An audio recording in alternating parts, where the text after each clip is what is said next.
We followed the mystery religion from Babylon through Egypt and seen the struggle between good and evil as it threatened to contaminate God's chosen people in Israel.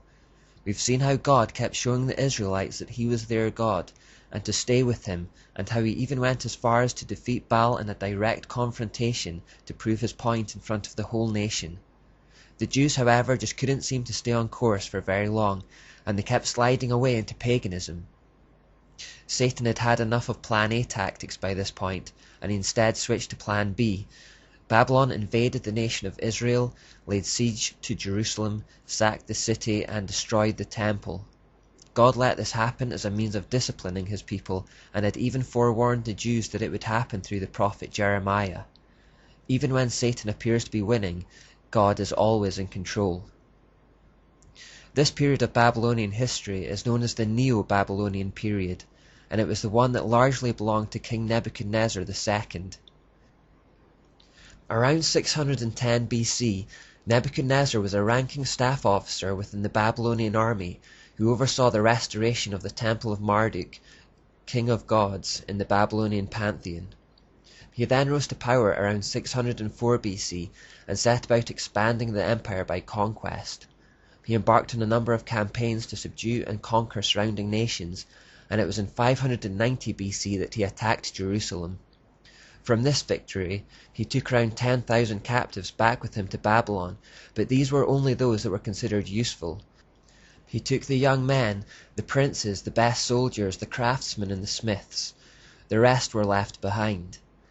Perhaps the most famous of these young men taken to Babylon were Daniel, Hananiah, Mishael, and Azariah. They were to go through 3 years of training in an education program that would indoctrinate them with Babylonian ideas to make them useful to the empire. To help assimilate them into their new culture and to help swerve their allegiance away from God to the Babylonian gods, they were all given new names. The name Daniel, which means God is my judge, became Belshazzar, which means Bel or Baal, protect his life. Hananiah, which means the Lord shows grace, became Shadrach, which means under the command of Aku. Mishael, which means who is like God, became Meshach, which means who is like Aku. And Azariah, which means the Lord helps, became Abednego, which means servant of Nego, who is God of learning. It was also upon Nebuchadnezzar's return to Babylon at the end of these campaigns that he built this monument, called the Ishtar Gate. It was at the entrance to his great city, and is the name by which Astarte or Asherah had come to be known in Babylon at the time. On it were 337 images of dragons. 337 in pagan numerology represents hell, so this gate to Babylon is literally meant to be, in a sense, the gate to hell. Remember this monument because it still exists in a museum in Berlin, Germany, and we'll be discussing it when we get around to the 20th century. Now, as Daniel records in his book of the Bible, Nebuchadnezzar attempted to force Shadrach, Meshach, and Abednego to worship his Babylonian gods.